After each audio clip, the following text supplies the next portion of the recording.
This is the Sales Gravy Podcast. I'm Jeb Blount, best-selling author of Fanatical Prospecting and Sales EQ, and I'm here to help you open more doors, close bigger deals, and rock your commission check.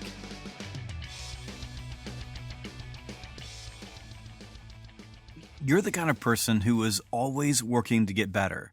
You know that making an investment in yourself leads to higher performance, career advancement, and a higher income. And that's why I've got some great news for you. Right now, you can save 50% on any individual course on Sales Gravy University when you check out with coupon code GRAVY123. Just go to learn.salesgravy.com. That's learn.salesgravy.com. Choose your course, and then use code GRAVY123 to save 50% with this podcast-only offer. The first and most important rule of sales negotiation is to win first and then negotiate.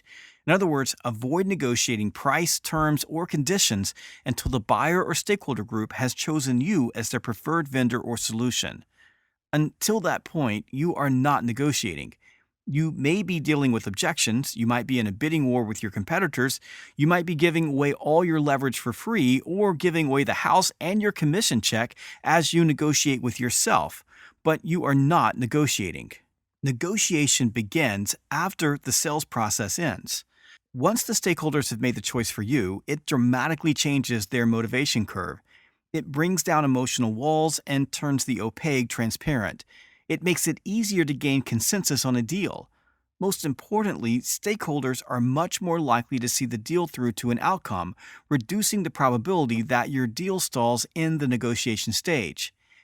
At the same time, your power position strengthens. It becomes easier for you to maintain emotional control, exude relaxed, assertive confidence, get what you want, and close the sale. The failure to heed Rule 1, win first, is the biggest mistake that salespeople make in sales negotiation. Sadly, though, most salespeople just don't get it. They're usually negotiating with themselves in futility long before they've won. And this is exactly why so many salespeople give all their leverage away early in the sales process, leaving them negotiating from a position of weakness. Now, there are multiple reasons why salespeople negotiate before they've won. They incorrectly believe that winning comes after negotiation. They lack emotional control as a result of thin or non-existent pipelines and believe that the fastest path to a closed deal is through direct negotiation while skipping all the steps in the sales process along the way. They mistake objections for negotiation. They fail to properly execute and systematically advance deals through the sales process, or they are so eager to please their stakeholders that they engage in red herring negotiations and become buyer puppets. The primary reason, though, that most salespeople are confused with win first, then negotiate is because they've never been in that position before. Because they're usually showing up and throwing up or pitch-slapping buyers with features and benefits.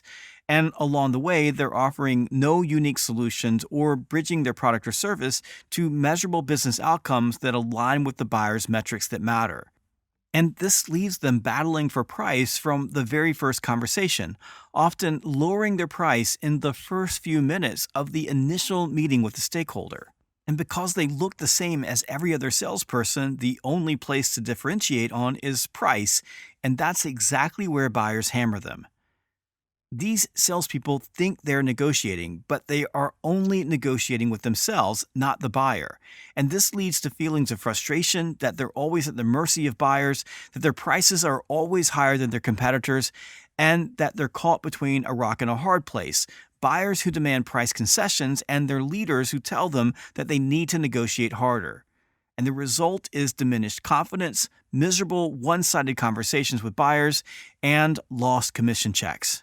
So this leads us to the number one question that I get from salespeople when I'm training them how to negotiate. How do I know I've won? I've always said that my favorite words coming from a buyer's lips after I presented my final proposal are, "Jeb, we really want to do business with you, but..." I love these words because it means I've won. I'm the vendor of choice. I'm the person they trust most to solve their problems and help them achieve their desired business outcomes. It means that they've bought me. I've done my job in the sales process, and all we must do now is negotiate the but. We must close the value gap. the space between how the stakeholders value my recommendations and offer and how I value my offer. But I'm finished selling. The sales process is over.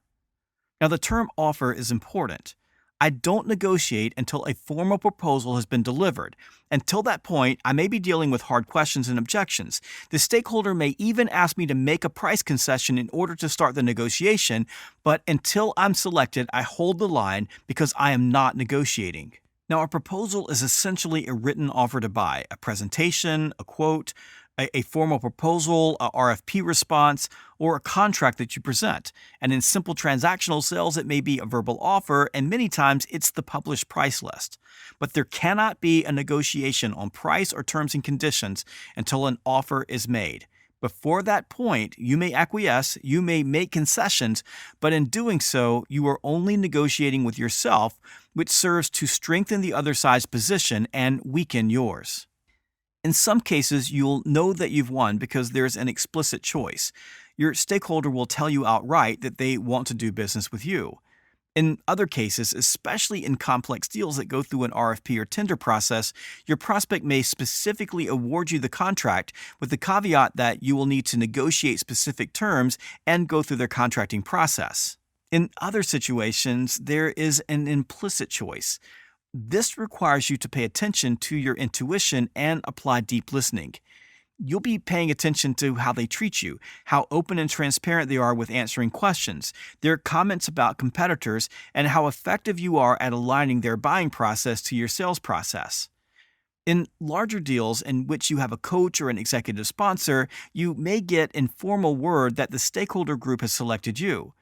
This is how, in most cases, that I know I've won when I'm working on big deals. When looking for implicit clues that you've won and the sales process is over, pay attention to 5 big things. First, does the stakeholder or stakeholder group make and keep microcommitments of time and action? 2, is the stakeholder group emotionally engaged and willing to match your effort? 3, are you getting positive signals from executive sponsors and coaches? 4, are there clear signs that the other competitors have been eliminated? And 5, are the stakeholders willing to make commitments to future implementation dates, installation dates, transition timelines, and migration or delivery dates? In sales, you must always heed the number 1 rule of sales negotiation: win first and then negotiate. If you're ready to invest in yourself and learn more about all aspects of sales, including negotiation, go to learn.salesgravy.com. That's learn.salesgravy.com and save 50% on any course or subscription with the coupon code GRAVY123. That's GRAVY123 at learn.salesgravy.com.